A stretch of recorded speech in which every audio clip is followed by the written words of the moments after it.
Greetings, ye living souls out there in the glow of your screens. I'm General Bones, once a soldier of flesh and blood in the Continental Army. Now just a clattering pile of bones with a story to tell. Welcome to Wartime Horrors Films. Tonight, I've got a tale for you straight from the dusty pages of 1775.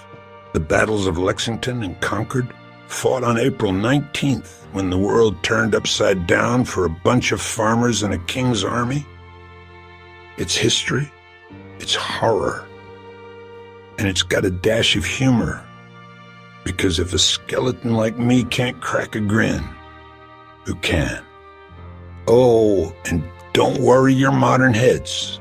This is YouTube safe, so no gore spilling across the floor. Just good old-fashioned musket smoking mayhem.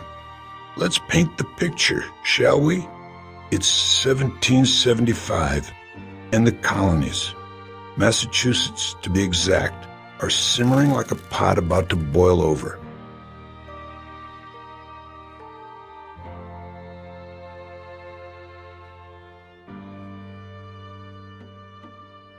The folks here, simple people like farmers, blacksmiths, and tavern keepers, are downright fed up with King George III and his endless taxes. Tax our tea, will you? Stamp our papers without a vote, they grumbled.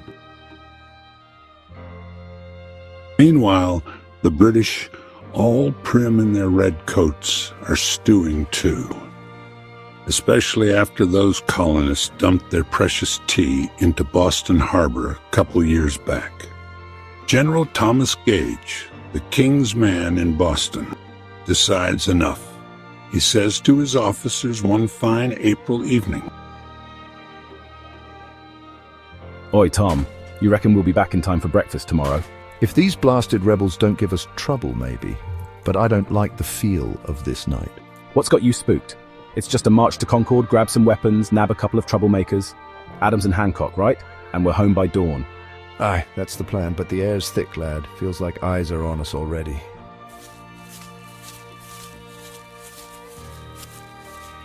Blimey! Even the cows are against us tonight.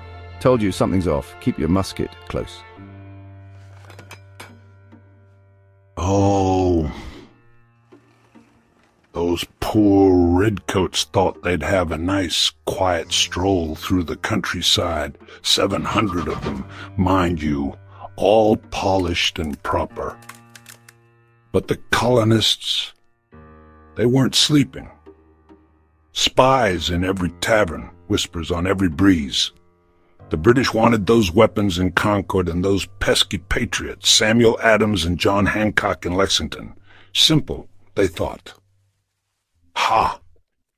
History's got a funny way of laughing at plans like that. Now, let's meet a hero of the night. Paul Revere, silversmith by trade, midnight rider by necessity. He wasn't alone. William Dawes and others rode too. But Revere's the name you'll remember. His job: warn the countryside that the British were on the move. The regulars are coming out. He yelled. That's what they called the British troops back then, regulars. No fancy phones or telegrams in 1775. Just a man, a horse, and a voice loud enough to wake the dead, well, almost. I was still kicking back then, flesh and all. The British are coming, the British are coming. Muster the militia, quick. What's this now? How many of them? Hundreds, 700, maybe more. They're marching from Boston to Concord to seize our arms, and they're after Adams and Hancock in Lexington. Lord above, that's dire news. How'd you hear this? Our spies in Boston, their lanterns in the Old North Church. One if by land, two if by sea. It was 2 tonight. I rode out the moment I saw them. Right then, I'll rouse the men. Where are you headed next? Lexington, then Concord if I can make it. Spread the word, every minute counts. John, what's all this shouting about? The redcoats are on the march, Mary. They're coming for our muskets and our leaders. Heaven help us, what do we do? Hide the powder and shot under the floorboards in the barn, anywhere they won't look. I'm off to gather the lads. You're not going out there to fight, are you? What if they catch you? If they catch me, I'll give them a fight worth remembering. Keep the little ones quiet, Mary. I'll be back by sunrise, God willing. Ride hard, friend. The night's crawling with danger, but we've got spirit on our side. Aye, and muskets too. Go with speed, Revere. That's the spark that lit the fire, folks. Revere and his riders turned the night into a chorus of warnings. By the time the moon dipped low, every village from Boston to Concord was buzzing like a swarm of angry bees. Farmers grabbed muskets, women hid supplies, and the militia started sharpening their resolve. And that brings us to Lexington, where the first shots of a revolution were about to ring out. Here we are at Lexington Green, just as the sun peeked over the horizon on April 19th. Captain John Parker, a farmer with a backbone of steel, led 70 minutemen, fathers, sons, neighbors, against 700 British soldiers, odds worse than a skeleton trying to waltz with no legs. These weren't trained troops, mind you, just ordinary folks with grit in their souls. The British, oh, they were the king's finest, all spit and polish, ready to squash this little rebellion. Disperse, you rebels, lay down your arms and go home, or taste the king's justice right here. Stand your ground, lads. Don't fire unless they fire first. But if they want a war, by God, let it start right here on this green. Will, I'm scared stiff. Look at them, all those redcoats. Aye, I'm quaking too, Sam, but we're here for our homes, our families. Hold fast. Parker knows what he's doing. What if they shoot? What if I don't make it back to Ma? Then we'll have fought for something bigger than us. Chin up, lad. We're not alone. Who let that shot off? Was it one of ours? Not me, they're firing. Fall back, men. Fall back. We've made our stand. Press on to Concord, lads. We've scattered these rabble-rousers. Onward!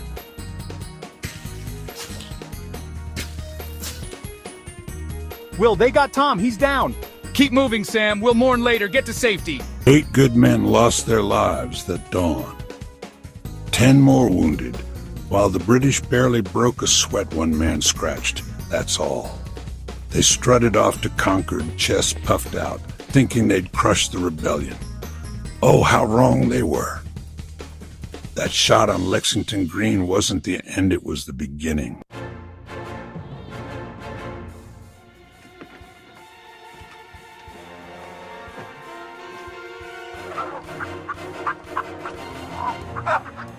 The British rolled into Concord like a pack of wolves sniffing out a meal.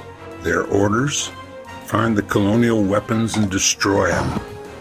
They rummaged through barns, tore up floors, even burned some supplies they found. Meanwhile, the militia grew, their numbers swelling with every farmer and shopkeeper who grabbed a musket. You won't find it all, you lobster-backed fools. Quiet, you insolent hag. Mind your tongue. Oh, I'll mind it when you're back in Boston licking your wounds. Bloody colonists worse than fleas? That's Sarah Tarrant for you, braver than a skeleton staring down a pack of hounds. The people of Concord weren't just soldiers. They were families, neighbors, all in it together. And over at Northbridge, things were about to heat up. Hold this bridge, men. Those rebels won't dare cross it, not with us here. Sir, they're gathering on the other side. Look, more of them every minute. Let them watch. They'll scatter when they see our steel. They're setting fire to the town, sir. Smoke's rising from the square. Burning our homes, are they? Then we take that bridge. For Concord, lads. Aye, sir. I'll tell the others. Muskets ready. Steady now, men. We fire on my command no sooner. They've got the high ground, sir. What if they shoot first? Then we answer in kind. Hold your nerve. Fire at will, men. Drive them back.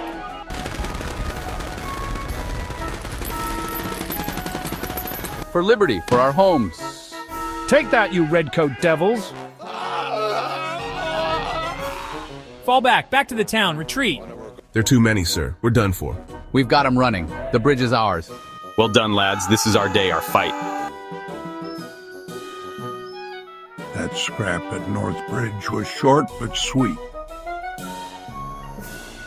Proof the militia could stand toe-to-toe with the king's best and send them packing. The British hightailed it back to Concord, then started the long march to Boston. But oh, the road ahead was about to turn into a gauntlet of terror. Where are they? I can't see a blasted thing through this smoke. They're everywhere, mate, like ghosts in the woods.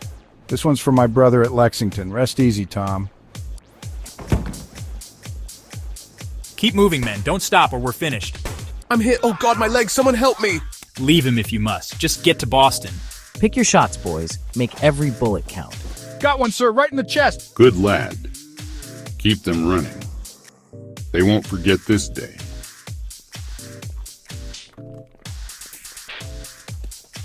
How many are there? It's like the whole bloody colony's after us. I just want to see Boston again, please. Let us make it.